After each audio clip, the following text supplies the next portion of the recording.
Welcome to A1 Telugu first news. ముందుగా headlines చూద్దాం. Vote చోరీ ఆరోపణలతో రాహుల్ గాంధీ సంచలన వ్యాఖ్యలు. హర్యానా ఫలితాలపై తగిన విచారణ జరపండాలని డిమాండ్. ప్రజాస్వామ్యం రక్షణకు ప్రజలు కూడా జాగ్రత్తగా ఉండాలని పిలుపు.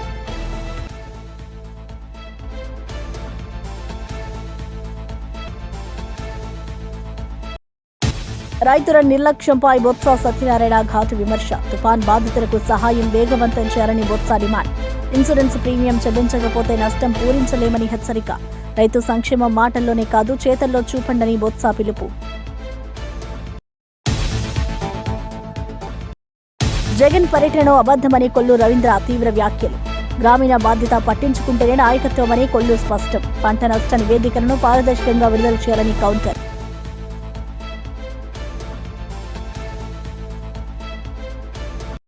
మాద్రిగుట్టలో ప్రత్యేక పూజలు చేసి కవిత ఆధ్యాత్మిక సందేశం. భక్తులతో పరస్పర పరామర్శలలో కవిత ప్రజాసేవ హామీలు. దేవస్థానం పునరుద్ధరణకు బీఆర్ఎస్ ప్రాధాన్యం ఉందని ఆమె తెలిపిన సందేశం. సాంస్కృతిక వారసత్వాన్ని బలోపేతం చేయడమే కవిత లక్ష్యం. వసంతం 2025 చేనేత ప్రదర్శన ప్రారంభం. కల్లీ క్రాఫ్ట్ ఉత్సవం. కొత్త బ్రాండ్ కొత్తూరు వసంత వర్ణతో చేనేతలకు ప్రోత్సాహం. చేనేత కార్మికుల శ్రమ దేశ గర్వమని మంత్రి లోకేష్ అభివృద్ధి హామీ. యువతలో వసంత చేనేతలను ప్రోత్సహించామని పిలుపు. మోంతా తుఫాన్ వల్ల రైతులు తీవ్ర నష్టాలు చవిచూస్తున్నారని ఎమ్మెల్సీ బొత్స సత్యనారాయణ ఆగ్రహం వ్యక్తం చేశారు. ప్రభుత్వం రైతులను ఆదుకోవడం విఫలమైందని మండిపడ్డారు. సీఎం మంత్రులు మాటలకే పరిమితమైపోయారని విమర్శించారు. ఇన్సూరెన్స్ ప్రీమియం ప్రభుత్వం చెల్లించి ఉంటే రైతుల నష్టభర్తీ పూర్తయ్యేది అని పేర్కొన్నారు. పంటలు నాశనమయ్యి కష్టాల్లో ఉన్న రైతులకు ఇప్పటికీ సాయం అందలేదని ఆవేదన వ్యక్తం చేశారు. రైతుల పట్ల ప్రభుత్వ నిర్లక్ష్యం తక్షణమే సరిదిద్దాలని డిమాండ్ చేశారు. సహాయక చర్యలు వేగవంతం చేసి పంట నష్టాల అంచనా నివేదికలను పారదర్శకంగా విడుదల చేయాలని సూచించారు. రైతు సంక్షేమం మాటల్లో కాదు చేతల్లో చూపాలి అని బొత్స స్పష్టం చేశారు.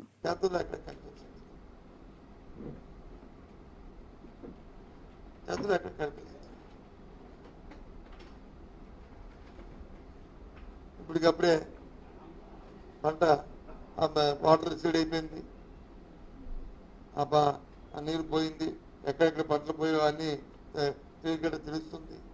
కానీ ఇప్పుడు వచ్చి ఇంకా ప్రకటన చేయలే.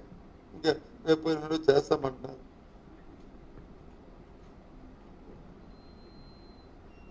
ఆ రైతుకి ఎంత నష్టపోయింది, ఇన్సూరెన్స్ వస్తే ఎంత వచ్చేది, ప్రభుత్వం ఎంత ఇన్పుట్ సబ్సిడీ ఇచ్చేది, ఆ రైతు భరోసా ఇవ్వడానికి ప్రభుత్వం ఏ ప్రకటన లేదు.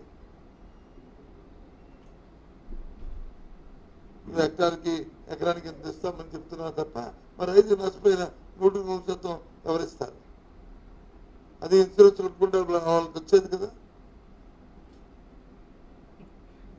ఆ మాత్రం రైతు కట్టే ఇన్సూరెన్స్ ప్రభుత్వం కట్టలేదా? 2,25,000 కోట్ల రూపాయలు అప్పు తీసుకొచ్చారు కదా. మరి ఏం చేశారు మీరు? అంటే రైతు ఆలోచన మీకు లేదు.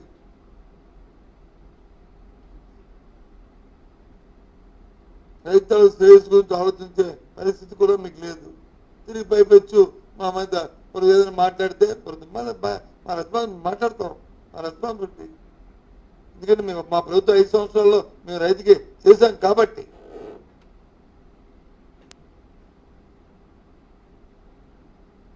చెప్తాను, ఈ రాష్ట్రంలో ఉమ్మడి రాష్ట్రంలో కానీ ఈ రాష్ట్రంలో కానీ స్వర్గీయ రాజశేఖర ఉన్నప్పుడు కానీ జగన్మోహన్ రెడ్డి గారు ఉన్నప్పుడు ముఖ్యమంత్రి సమయంలో కానీ ఏదైనా రైతు మేలుంటే మా ఆయనలో జరిగింది. అలా జరగాలని కోరుకుంటాం. విధానంలో మార్పు తీసుకోవచ్చు, కానీ ఏ విధానంలో మార్పు తీసుకొచ్చినా అల్టిమేట్గా ఫలం ఉండాలి రైతుకి. రైతు అనేవాడు నష్టపోకూడదు. ఆ కార్యక్రమం చేయండి. కోనసీమ జిల్లా రామచంద్రాపురంలో బాలిక ఆత్మహత్య ఘటనపై అనుమానాలు వ్యక్తమవుతున్నాయి. బాలిక తల్లి బంధువుల ఇంటికి వెళ్లిన సమయంలో ఈ ఘటన చోటు చేసుకోవడంతో కుటుంబం షాక్కు గురైంది. పాప ఆత్మహత్య చేసుకునే అవకాశం లేదు అని తల్లిదండ్రులు వాదిస్తున్నారు. ఇంటి ఓనర్ కొడుకు నేర చరిత్ర కలవాడని అతనిపై అనుమానాలు ఉన్నాయని తెలిపారు. స్కూల్లో ఎవరైనా బాలికను వెంబడిస్తున్నారా అనే కోణంలో పోలీసులు విచారణ చేస్తున్నారు. ఘటనా స్థలాన్ని పరిశీలించిన పోలీసులు సాక్ష్యాలను సేకరించారు. కేసు దర్యాప్తు నిష్పక్షపాతంగా జరుగుతుందని అన్నారు. ఈ ఘటనతో గ్రామంలో తీవ్ర ఉద్రిక్తత నెలకొంది. ప్రజలు నిందితులను కఠినంగా శిక్షించాలని డిమాండ్ చేస్తున్నారు. అక్కడ వద్దులే అని చెప్పేసి పక్కన వచ్చిన తర్వాత కమలా కనిపించింది. మా అమ్మాయికి ఇష్టమని కమలా తీసుకుని వెళ్ళి స్టెప్స్ ఎక్కేసి వెళ్ళి డోర్ కొడుతున్నానండి. డోర్ అస్సలు తీయట్లేదు. కిచెన్ దగ్గరికి వెళ్ళి డోర్ కొట్టాను, తీయలేదు. బెడ్రూమ్ దగ్గరికి వెళ్ళి డోర్ కొట్టాను. ఎప్పుడన్నా ఏసీ వేసేసుకుని ఇంట్లో ఉన్నదనుకోండి వినిపించింది కాబట్టి బెడ్రూమ్ దగ్గరికి వెళ్ళి కొడతాను. అయితే మా మధ్య కూడా ఎప్పుడన్నా వస్తే ఆ బెడ్రూమ్ దగ్గర నుంచే కొడతాడు, అన్నయ్య డోర్ తీయండి, డోర్ కొడుతున్నాను తీయట్లేదు మీరు అని. అప్పుడు తీయలేదండి పాప. టీవీ మాత్రం రన్ అయిపోతుంది. టీవీ రన్ అయిపోతుంది. అప్పుడు పక్కన మేడం ఉంటారు, గుర్తు మేడం, కాలింగ్ బెల్ కొట్టి మేడం మేడం అంటే అప్పుడు బయటకు వచ్చాను. మేడం అని ఫోన్ తీయట్లేదు మేడం, తలుపు తీయట్లేదు మేడం అన్నాడు. అంటే మేడం మేడం ఇచ్చింది నా దగ్గర నుంచి అలాగే ఓనర్ గారి దగ్గరికి పేరు కింద కింద ముగ్గురు అబ్బాయిలు వచ్చేది. ఇలాంటి అబ్బాయిలు ఇద్దరు పెద్ద ఒకటి కళ్ళద్ద పెట్టినారు. మేడం ఇందాక ఇంకా ఏంటి అరుస్తున్నారు అన్నారు. మా పాప తలుపు తీయట్లేదు, లోపల జడ పెట్టేసుకుని అని అంటే ఆ ఇద్దరు బిడ్డల్ని, ఆ ఇద్దరు మగ పిల్లల్ని ఇతను వచ్చారండి. వచ్చిన తర్వాత ఈలోపు మా ఇంటి వాళ్ళు వచ్చి గోపిక మేడం పిలిచారు కదా, ఆ మెష్ డోర్ నుంచి తలుపు ఇలా తీసేసారు. కిటికీ మెష్ ఉంటుంది కదా, మెష్ డోర్ నుంచి తలుపు తీసేసారు.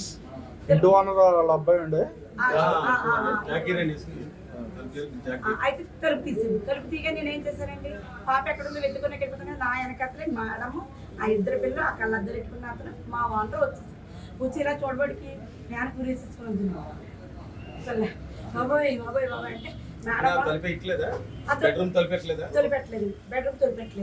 తొలిపెట్టకపోతే వాండర్ అయితే మా పిల్లలు ఇద్దరు పిల్లలు ఉన్నారు, స్టూడెంట్ పిల్లలు, అలా ఇది ఇప్పడానికి ట్రై చేశాను, రావట్లేదు. రాకపోతే మేడం అన్నారు, సిస్టర్ చాక్ తీసుకురండి, సాక్ అంటాను. ఈలోపు బెడ్రూమ్ కిచెన్లోకి వెళ్ళి మా ఇంటి వాళ్ళు చాక్ తెచ్చి చాక్ తెచ్చే స్థితిలో కూడా ఉన్నాయి. చాక్ తేగానే కోసేసాను. కోసి కింద బెడ్ మీద పెట్టి సిపిఆర్ ఇచ్చాను. మేడం ఇచ్చాను, నేను ఇచ్చాను. ఇచ్చిన తర్వాత మేడం అన్నారు సిపిఆర్కి రెస్పాండ్ అవ్వట్లేదు సిస్టర్, హాస్పిటల్కి తీసుకెళ్ళిపోయాను. మా ఇంటి వాళ్ళ మీద అలవాటు ఉండేది. మేము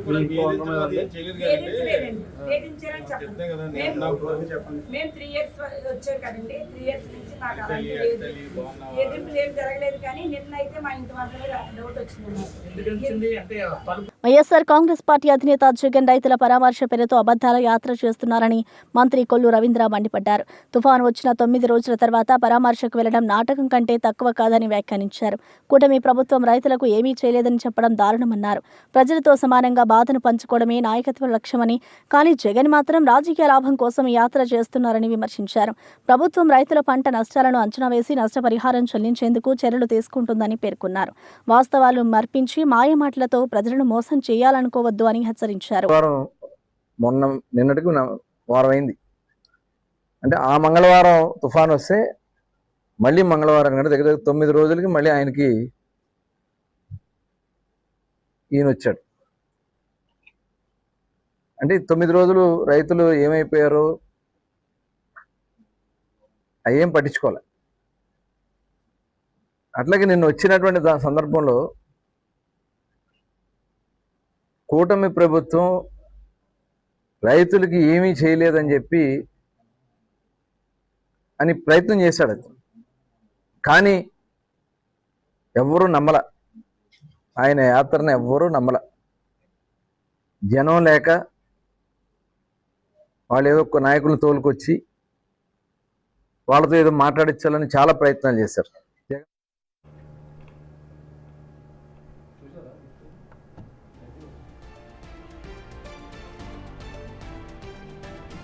బీజేపీ నేతలపై ఓటు చోరీ ఆరోపణలు చేస్తూ కాంగ్రెస్ సీనియర్ నేత రాహుల్ గాంధీ తీవ్ర వ్యాఖ్యలు చేశారు. జాతీయ స్థాయిలో విస్తృత స్థాయిలో ఓటు దొంగతనం జరిగిందని పేర్కొన్నారు. యూపీ, హర్యానా రాష్ట్రాల్లో చాలా మంది బీజేపీ నేతలకు బహుళ ఓట్లు ఉన్నాయి. హర్యానాలో భారీగా ఓట్లు గల్లంతయ్యాయి అని తెలిపారు. సిఎస్సి ప్రజాస్వామ్యాన్ని ధ్వంసం చేస్తుందని ఆరోపించారు. బ్రెజిలియన్ మోడల్కు హర్యానాలో ఓటు హక్కు ఎలా వచ్చింది అని ప్రశ్నించారు. ప్రతి 8 మంది ఓటర్లలో 1 ఓటు చోరీ అయిందని పేర్కొన్నారు. హర్యానా ఫలితాలను చూసి షాక్ అయ్యారని తెలిపారు. ప్రజాస్వామ్యం రక్షణ కోసం కాంగ్రెస్ పోరాటం కొనసాగిస్తుందని రాహుల్ స్పష్టం చేశారు. Let's go to the proof. Who is this lady? How old is she? Which state does she come from? What's her name? Can anyone try? Where is she from? Try. Give me some guesses. कहाँ की लगती हैं? Anybody? Goa? Maharashtra? North? Is she from Haryana? You sure? You're absolutely sure she's not from Haryana? Okay, but she votes 22 times in Haryana. And she votes in 10 different booths in Haryana.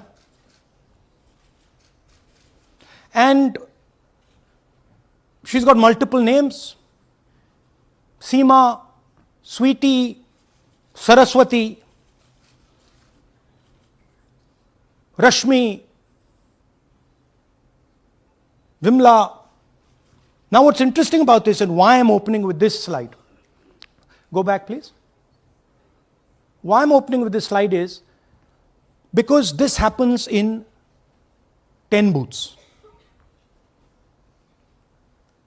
That means that this is a centralized operation. That somebody fed this lady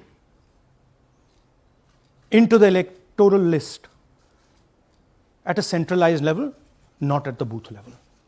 Just like Anand and just like Mahadevapura. So last guesses, I'm going to give a prize if anybody can guess this. Anybody? She's from Brazil. She's a Brazilian model.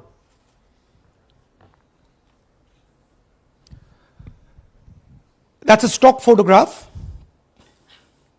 And she is one of 25 lakh such records in Haryana. This is proof of a centralized operation. I'm going to show you, if you just scan that, which I'll do just now. If you scan that,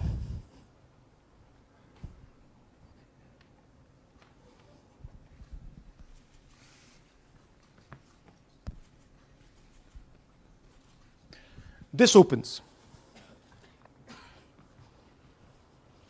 That's her official page. Okay? Now, she's one of 25 lakh such people. One question, what is a Brazilian woman doing on the electoral list of Haryana? Now you're looking surprised, like, what is this? There's a logic. There's a reason.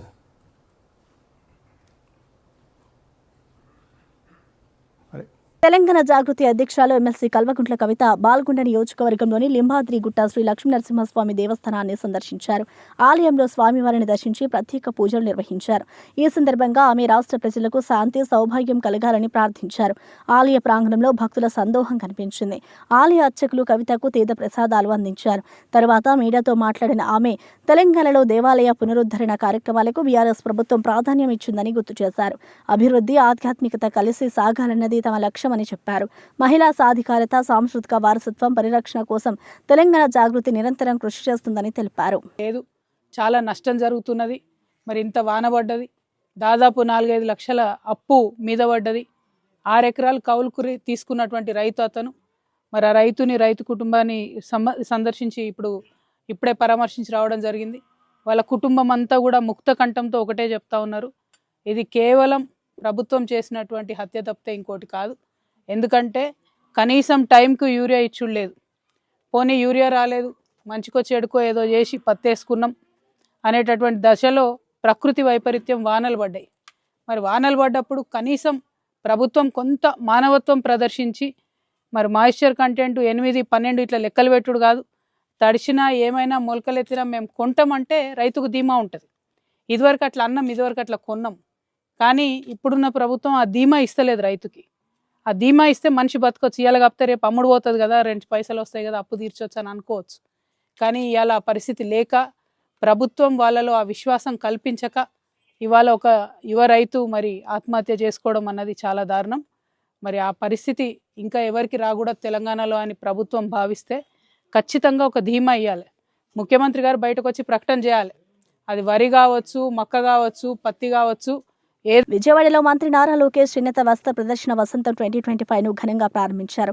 MG రోడ్లో craft council of Andhra Pradesh ఆధ్వర్యంలో ఏర్పాటు చేసిన ఈ ఎగ్జిబిషన్లో 70కి పైగా స్టాల్స్లో చేనేత ఉత్పత్తులను ప్రదర్శించారు. ఈ సందర్భంగా మంత్రి కొత్తూరు వసంతవర్ణ అనే కొత్త బ్రాండ్ను ఆవిష్కరించారు. సహజ సిద్ధ రంగులతో రూపుదిద్దుకున్న ఈ వస్త్రాలు సాంప్రదాయానికి కొత్త అందాన్ని తెస్తాయని అన్నారు. చేనేత కార్మికుల శ్రమ దేశ గర్వమని, ప్రభుత్వం వారికి మద్దతు ఇవ్వడానికి కట్టుబడి ఉందని తెలిపారు. రాష్ట్రంలోని చేనేత రంగం ప్రపంచవ్యాప్తంగా గుర్తింపు పొందేలా చర్యలు తీసుకుంటామని పేర్కొన్నారు. యువత చేనేత వస్త్రాలను ప్రోత్సహించాలన్నారు.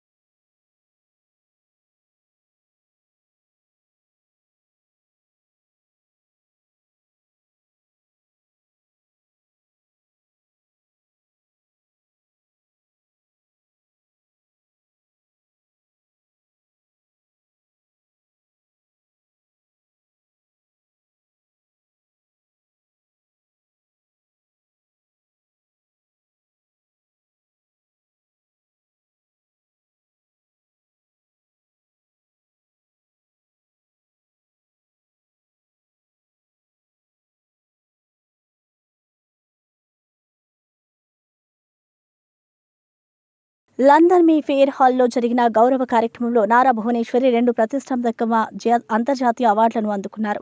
ఎన్టీఆర్ ట్రస్ట్ మేనేజింగ్ ట్రస్టీగా ప్రజాసేవా కార్యక్రమాల్లో విశిష్ట సేవలకు గాను ఐఓడి సంస్థ నుంచి డిస్ట్రిక్ట్ ఫెలోషిప్ 2025 అవార్డును అందుకున్నారు. అలాగే హెరిటేజ్ ఫుడ్స్ తరపున ఎక్సలెన్స్ ఇన్ కార్పొరేట్ గవర్నెన్స్ విభాగంలో గోల్డెన్ పికాక్ అవార్డును స్వీకరించారు. ఈ సందర్భంగా ముఖ్యమంత్రి నారా చంద్రబాబు నాయుడు పాల్గొని ఆమెను అభినందించారు. ఈ విజయాలు మహిళా శక్తికి ప్రతీకగా నిలిచాయని ఆయన పేర్కొన్నారు. భువనేశ్వరి సామాజిక సేవ, వ్యాపార నైపుణ్యానికి ప్రపంచ గుర్తింపు లభించిందని టీడీపీ నేతలు అన్నారు.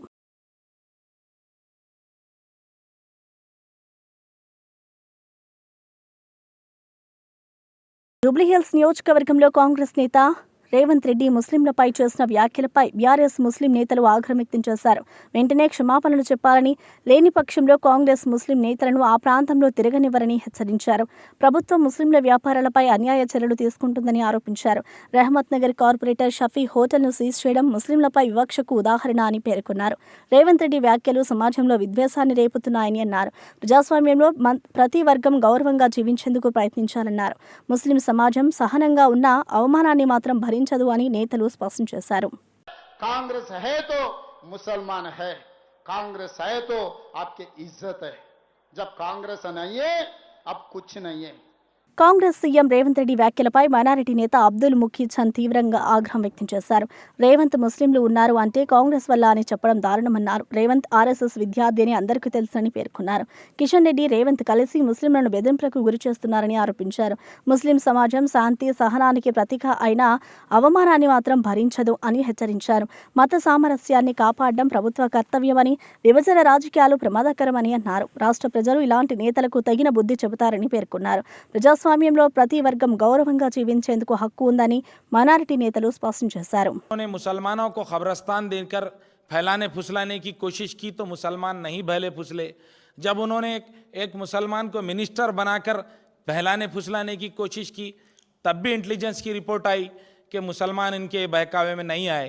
क्योंकि आप देखिए कि इन्होंने 22 माह का इंतज़ार करके एक मुस्लिम को वज़ीर बनाया और हमारे अजहरुद्दीन साहब एक ऐसे तेलंगाना के पहले मुस्लिम वज़ीर हैं जिन्होंने हलफ लेने के बाद, ओत लेने के बाद खलमदान के लिए 5 दिन तक इंतज़ार किया. अब तक किसी ने भी खलमदान के लिए इतने वक्त तक इंतज़ार नहीं किया था. इनको जलील किया गया. इस पर मुसलमानों की नाराज़गी को देखते हुए इन्होंने हद पार कर दी और हद पार करके इन्होंने ये कहा कि मुसलमान कब है? जब कांग्रेस है तो मुसलमान है, कांग्रेस है तो आपकी इज्जत है, मुसलमानों की इज्जत है, ये बात कर रहे हैं. अब उन्होंने मुसलमानों को डराने पे आ गए. सब जानते हैं ये आरएसएस के स्कूल से पढ़े लिखे हैं. अब इनके जो आरएसएस की नज़रियात और उनका जो नज़रिया है वो स्टेज पे ठहर कर रोड शो के दौरान कह रहे हैं. हम इसकी मजम्मत करते हैं. ये जिस तरीके से मुसलमानों को जो है डराने की कोशिश कर रहे हैं वो बीजेपी को साथ में मिलाकर कभी कहते हैं किशन रेड्डी साहब से कुछ बोलने लगा कि मैं तुम्हारी बाप की जागीर दिया क्या, मतलब బీజేపీ ఎంపీ కొండా విశ్వేశ్వరరెడ్డి వ్యాఖ్యలపై బీఆర్ఎస్ నేత పటోళ్ల కార్తీక్ రెడ్డి తీవ్రంగా స్పందించారు. కొండాకు షార్ట్ టర్మ్ మెమొరీ లాస్ ఉన్నట్టుంది, ఎప్పుడు ఏం మాట్లాడుతున్నాడో తనకే అర్థం కాదు అన్నారు. ఆసుపత్రిలో 20 మంది మరణించి ఉన్నప్పుడు రాజకీయాలు మాట్లాడడం మనసున్నవాడి లక్షణమా అని ప్రశ్నించారు. 10 సంవత్సరాల్లో 5 ఏళ్లు బీజేపీ ఎంపీగా ఉన్న కొండా ఇప్పుడు ఇతరులపై నిందలు వేస్తున్నారని విమర్శించారు. ముఖ్యమంత్రిని అడగడం మర్చిపోయి ప్రజలను తప్పుదారి పట్టిస్తున్నాడు అన్నారు. బీఆర్ఎస్ ప్రభుత్వమే బాధితుల పక్షాన నిలుస్తుందని అన్నారు. మానవతా విలువలు రాజకీయాల కంటే ముఖ్యమని పటోళ్ల కార్తీక్ రెడ్డి స్పష్టం చేశారు. మాట్లాడి నిర్ణయించుకోవాలని చెప్తున్నా. ఆయన వయసులో నాకన్నా పెద్ద మనిషి ఉండొచ్చు, కానీ ఈరోజు మాత్రం బరాబర్ మాట్లాడదలుచుకున్నా. ఎవరైనా ఇంగిత జ్ఞానం ఉన్నాడు, కామన్ సెన్స్ ఉన్నాడు, చదువుకున్నాడు ఎవరైనా, నువ్వు ఆడ హాస్పిటల్లో చనిపోయిన 20 మంది అక్కడ మృతదేహాలు అక్కడ పడి ఉన్నాయి. కుటుంబ సభ్యులు వచ్చి అక్కడ రోధిస్తున్నారు, ఏడుస్తున్నారు అక్కడికి వచ్చి కింద మీద పడి. నీకు మనసు అంటే ఒక వ్యక్తికి ఎవరికన్నా ఆడికి వచ్చి రాజకీయాలు మాట్లాడతారా? ఆడొచ్చి ఏం చెప్పాలి? నేను రాజకీయాలు మాట్లాడదలుచుకోలేదు, కుటుంబాలకు అండగా నిల్చోవాలని వచ్చినా వాళ్ళ కుటుంబాల ప్రాణ సానుభూతి అని చెప్తారా? వెనకాల వాళ్ళ కుటుంబ సభ్యులు రోధిస్తున్నా, మృతదేహాలు అక్కడ పడున్నా ఈయన ముందరకు వచ్చి రాజకీయాలు మాట్లాడతాడు. పెద్ద మనిషి విశ్వేశ్వరరెడ్డి గారు ముందర నిల్చొని రాజకీయాలు మాట్లాడతాడు. మీకు ఇంగితగానే ఉందా విశ్వేశ్వరరెడ్డి గారు అంట? మీరు చదువుకున్నోళ్ళేనా? అప్పుడప్పుడు మీరు ఏం చేస్తున్నారో మీకు అసలు ఆలోచన వస్తుందా? ఏమంటారు పెద్ద మనిషి ఈయన విశ్వేశ్వరరెడ్డి గారు? అక్కడ ఇంకా యాక్సిడెంట్లో ఎవరు చనిపోయారో లేదో తెలియదు, ఏం చేస్తున్నావు వాడు కన్ఫ్యూజన్ తెలియదు. వాడు ప్రెస్ మీట్ పెట్టి 10 సంవత్సరాలు బీఆర్ఎస్ పార్టీ టీఆర్ఎస్ అధికారంలో ఉంది, ఇది వాళ్ళు చేయనీలేదని మాట్లాడతారు. మీకు అసలు బుద్ధి జ్ఞానం అనేది ఉందా విశ్వేశ్వరరెడ్డి గారు అంట? నేను ఏం మాట్లాడతారు? ఆ 10 సంవత్సరాలు 5 సంవత్సరాలు ఎవరండి ఎంపీ? ఏ పార్టీలో ఉన్నాడు ఆయన? అధికార పార్టీలో లేడా? అధికార పార్టీలో లేడా ఆయన? 5 సంవత్సరాలు ఆయన అధికార పార్టీలో ఉన్నాడు. ఇప్పుడు 2 సంవత్సరాలు ఆయన ఎంపీ, అదేమో నేషనల్ హైవేస్. టీఆర్ఎస్ పార్టీ ఏం చేయలేదని మీరు అంటున్నారు. మీరేం పీకిరు అంటున్నా నేను. మీరేం పీకిరు? ఈ 7 సంవత్సరాలు ఎంపీ ఎవరున్నారు? మీ బాధ్యత లేదా?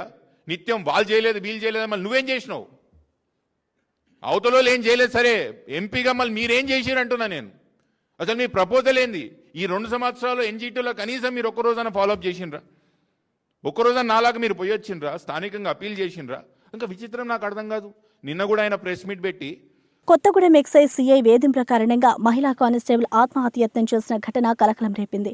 కుటుంబ సభ్యులు సమయానికి ఆసుపత్రికి తరలించడంతో ఆమె ప్రాణాపాయం నుంచి బయటపడింది. గతంలో కూడా ఇదే సీఐ వేధింపుల వల్ల ఎస్ఐ ఆత్మహత్యకు యత్నించాడని సమాచారం. బాధితురాలి కుటుంబ సభ్యులు ఎక్సైజ్ స్టేషన్ ముందు ఆందోళన చేపట్టారు. మిగతా సిబ్బంది కూడా ఈ నిరసనకు మద్దతు తెలిపారు. సీఐ తనపై అందరూ తిరగబడితే ఆత్మహత్య చేసుకుంటారంటూ బెదిరించిందని ఆరోపించారు. ఉన్నతాధికారులకు లిఖితపూర్వక ఫిర్యాదు ఇచ్చిన సిబ్బంది తక్షణ చర్యలు తీసుకోవాలని కోరారు. ఎక్సైజ్ సూపరింటెండెంట్ సంఘటనా స్థలాన్ని పరిశీలించి విచారణ ప్రారంభించారు. కేసు నిష్పక్షపాతంగా జరుగుతుందని తెలిపారు.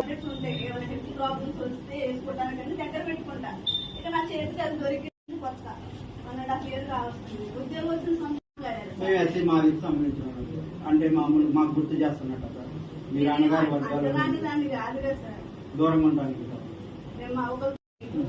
ఇవన్నీ మాట్లాడారు. సరేలే అనుకున్నా. మరి నన్ను కాకుండా మాట్లాడతాను, నేను పని చేయనా అంటే లేదమ్మా నువ్వు అలా ఉండవు, నీ బిహేవియర్ అలా ఉండదు, నువ్వు అలా ఉండవు, నువ్వు పని చేసే మనిషివి, నువ్వు తప్పు చేసావు, నువ్వు ఇది తప్పు రాసావు, ఇది కరెక్ట్ చేసుకో, సరే మిస్టేక్ అయింది సరి చేసుకో అంటే నేను కంపల్సరీ సరి చేసుకునేదాన్ని. నాకు కొంచెం టైం ఇచ్చినా సరి చేసుకున్నాను.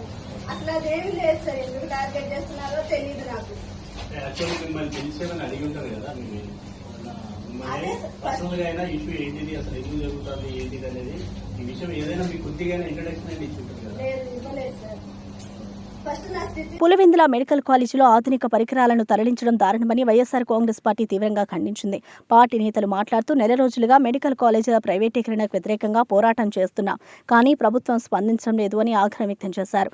మాజీ ముఖ్యమంత్రి వైఎస్ జగన్ కట్టించిన ఈ కాలేజీ ప్రజలకు వైద్య సేవలు అందించే కేంద్రంగా మారాలని కోరుకున్నారు.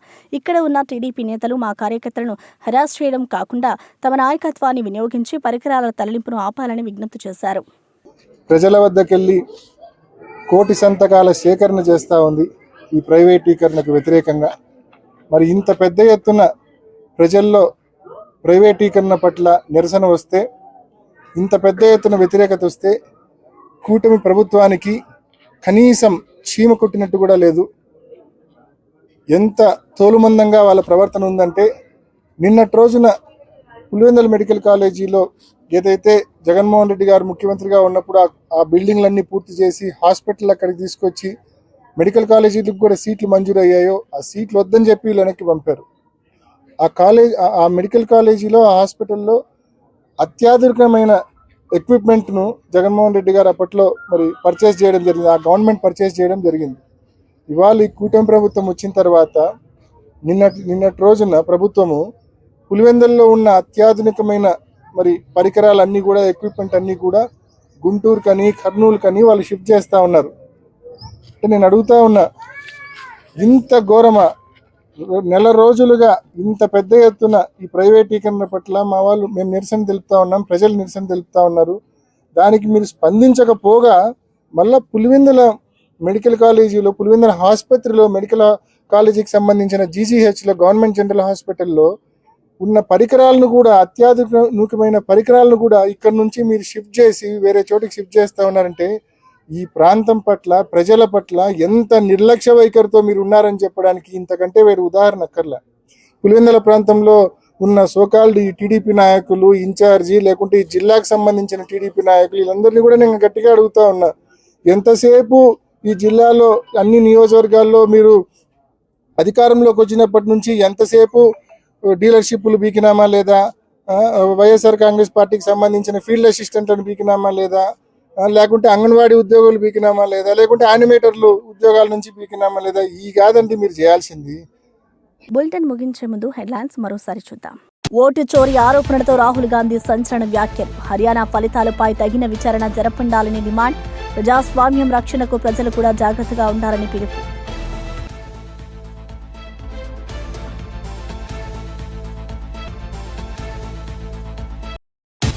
రైతుల నిర్లక్ష్యంపై బొత్స సత్యనారాయణ ఘాటు విమర్శ. తుఫాన్ బాధితులకు సహాయం వేగవంతం చేయాలని బొత్స డిమాండ్.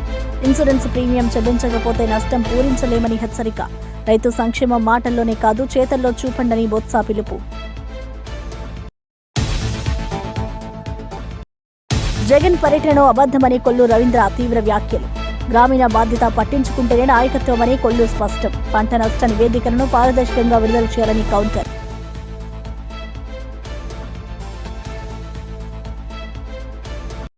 మాద్రిగుట్టలో ప్రత్యేక పూజలు చేసి కవిత ఆధ్యాత్మిక సందేశం. భక్తులతో పరస్పర పరామర్శలలో కవిత ప్రజాసేవ హామీలు. దేవస్థానం పునరుద్ధరణకు బీఆర్ఎస్ ప్రాధాన్యం ఉందని ఆమె తెలిపిన సందేశం. సాంస్కృతిక వారసత్వాన్ని బలోపేతం చేయడమే కవిత లక్ష్యం. వసంతం 2025 చేనేత ప్రదర్శన ప్రారంభం. కల్లీ క్రాఫ్ట్ ఉత్సవం. కొత్త బ్రాండ్ కొత్తూరు వసంత వర్ణతో చేనేతలకు ప్రోత్సాహం. చేనేత కార్మికుల శ్రమ దేశ గర్వమని మంత్రి లోకేష్ అభివృద్ధి హామీ. యువతలో వసంత చేనేతలను ప్రోత్సహించామని పిలుపు.